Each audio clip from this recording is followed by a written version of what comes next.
Hey FlossTube, Pam from Stitching Between the Lines, still in Florida. But I just wanted to do a video because after the last video, which I recorded on my laptop under Movie Maker, I had a really hard time uploading it, which is, I have a history of having a hard time uploading things, so that's not what's the surprise, but I uploaded it over and over again from my laptop and it kept not going, and so I spent a whole bunch of time trying to get it from my laptop into Dropbox onto my iPad so then I could upload it, because I've at least had success doing that. And it said again it was too long, and then I was playing around, and from YouTube I could go find that there was a video and try to upload it, and I did that like 4 times and it still wouldn't go. And so then I was looking on my iPad. What you see on YouTube on your iPad is different than what you see on YouTube on your computer. So I was looking around on my, had my iPad open to YouTube, and then I had my laptop open to YouTube, and I'm looking for the same buttons, or where do I find the same things like on the dashboard, so maybe I can try uploading it again, I don't know. But then all of a sudden there it was on my iPad on YouTube under my videos, which was like, I have no idea how it got there. I have no idea. So then whatever you do when you're on YouTube, something that takes some processing and stuff. Anyway, so I did it from there, and it said again it failed.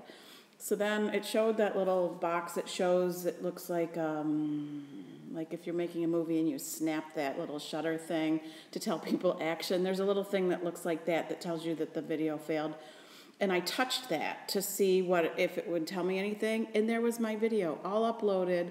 I had no opportunity to edit it, which I was appeared to be allowed to do if I uploaded it from my laptop. So anyway, it's a whole comedy of errors that got that last video up there, and so I was thinking, if I only make a video every once a month or whenever, I'm not going to have any real time to play and practice and try and figure out what's going on.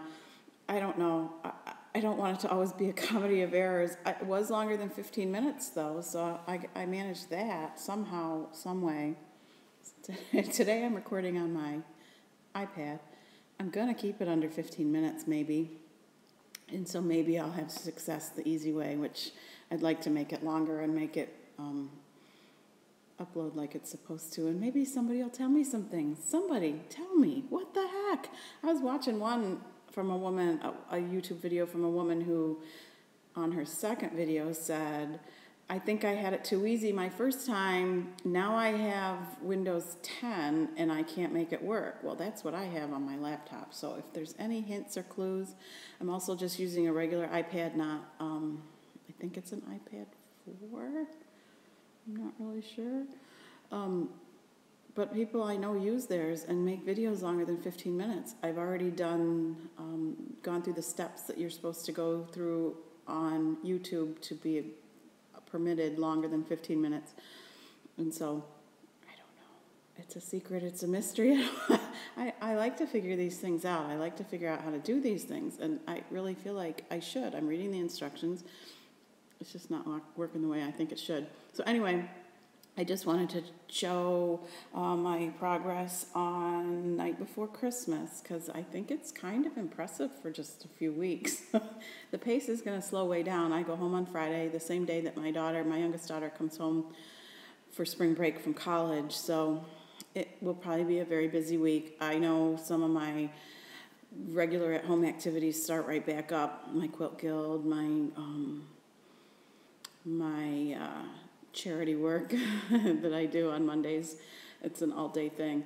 So that kind of stuff starts right up. My husband leaves for a business trip. It'll just be, kind of busy, and I'll like to try to get to see my daughter as much as possible. She's not home very often. So anyway, let's do the night before Christmas, my cooler design chart. Again, the one I started and bought and started simply because I came to Florida over the summer and had no sewing. I don't know. And it's a funny story. I was telling somebody about it yesterday. We were talking about it. And I said, I can't show you this because it's at home, but I thought there was a chart here, which I thought there was one here. And I was going through the cupboards where I switch out cross stitch and I keep some of the frame things, and there the piece was, done and framed. I don't know. I just don't know what to say. I don't know. I don't want to say it's finished, it's out of sight, out of mind. That's crazy, because you spend all those hours staring at it, and I took it to the store and got it framed, and I brought it home, and I displayed it for some amount of time. It was put away just because it was Christmas, or I seasonally change things out. It's a kind of Americana piece, so it was probably out over the summer. I don't even know. That doesn't even explain it, because it was last summer when I thought there was a piece here. I don't know. Let's just not visit it. I know you guys who stitch a lot know exactly what I'm saying, that sometimes we forget things. So anyway, here's my Santa cooler design. And as of last time when I showed it, Santa was done, the greens, the house, and down into the beginning of the toys, that was done. I'm still filling in some of the white, and I started filling in some back stitching, but I really thought I would just get the stocking done. But it's kind of been impressive what I have managed to finish. So anyway, there's the finished result picture. And here's the piece of work picture. There's a needle hanging out of it. We'll just leave that there. Let's see. Isn't that... I'm so amazed at how much I managed to get done. I've done some outlining and stuff around him and on his clothing a little bit. But I need to keep going on the outlining, obviously, but when I get going on an area and it's going really well, I don't want to give it up.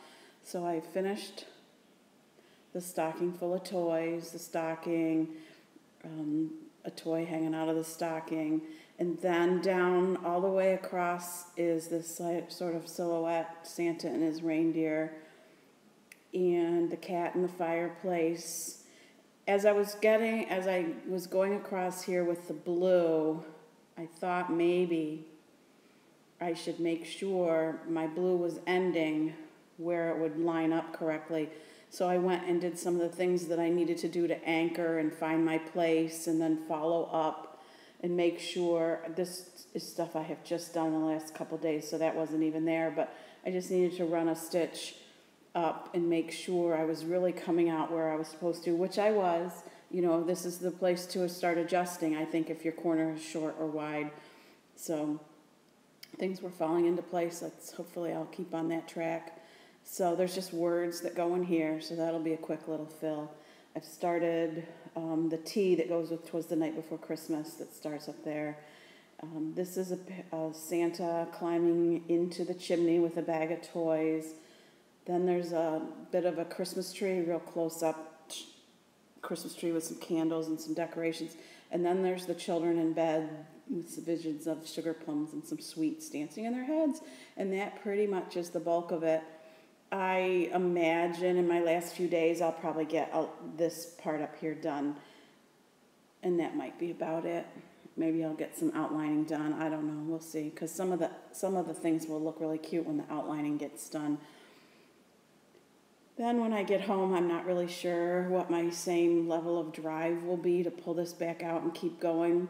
Ironically, one of the whips at home that I have is also a Christmas sampler.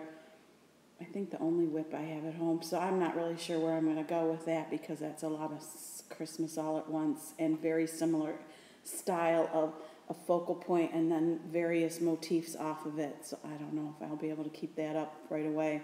We'll see. You never know. You never know. You know how it is when the mood strikes one way or another. I don't neglect pieces for a long time. I'm not going to leave it here in Florida, though. I'll say that, because if I don't come back again till summer, that's a long stretch. And also, I really might actually want to work on it before that. So I'm going to take it home. And then I recently mistold a friend of mine, erroneously, by mistake, that I didn't have any cross-stitch in Florida. And then I was looking in the kitchen the other day. You stop seeing stuff. And I came across, there's a picture I did bring down here last year. It's the only cross-stitch here in Florida, but I thought I'd show it anyway. It's one of Hindsight. That's how I believe how you say it, Hindsight. People struggle with how that is pronounced, but I believe that's what it is. It's Shoreline by Hindsight, which is really cute and really fitting for here in this place. If you by any chance stitch or have this pattern and want to stitch it, there's mistakes in the pattern. When I was stitching it, there's a line, I believe it's of the sand, that's a wrong color in the chart, and I went and looked online for corrections and couldn't find any. But today when I was looking up just to confirm the name of the piece, I found the correction to tell you that it's, you know, supposed to be a sand color, which I already did, replaced the color correctly. But what it didn't address was on the picture of the pattern, both these sandpipers are shown with this color this pattern on it, which I believe is the male sandpiper pattern on his feathers. But in the pattern, only one of them has it and the other one doesn't. I'm going to pretend that's a male and a female kind of thing, but the picture shows on the pattern shows both of them done with the little, you know, the little pattern in their feathers. So that's what I wanted, and so I just looked at the one part of the pattern that was done that way and copied it onto the other bird. So anyway, this is the thing I'm going to get better with over time, is I have no idea what the fabric is. Let me just turn around and look. It's clearly a piece of even weave, and I'm going to go with, it might be a 28 count. I was at my shop when I bought the pattern, and she said, "Oh, I have the perfect fabric for that." So we picked out, she picked out the fabric right then and there. It's just a very soft, nice, even weave. Picture this plus, I don't know. I honestly don't know. But it's just, it matches the kind of green blue that you use. And then the frame just looks like, you know, driftwood, barnwood, something pretty like that. So this just sits on one of the open shelves in the kitchen, along with some other seashore type looking things. So one of those, hindsights are quick and easy to do, and there's such a variety of what the patterns look like that it's one of those pattern lines that I always find something I like. It usually has a little charm or button or some little embellishment that helps dress it up, but they're kind of fun patterns. So anyway, that's it for the Florida life. I go home on Friday, which I'm ready for. Today's one of those kind of days that you just love, where it's breezy and the wind blows and you don't really get hot because it's breezy, and you go out for your walk and it's just beautiful. But I'm ready to go home.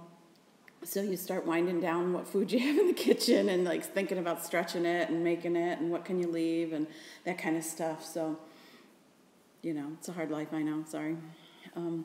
Looking forward to getting home. Like I said, my daughter comes home from school. My one daughter was here visiting, so that was fun. We got to do some fun things.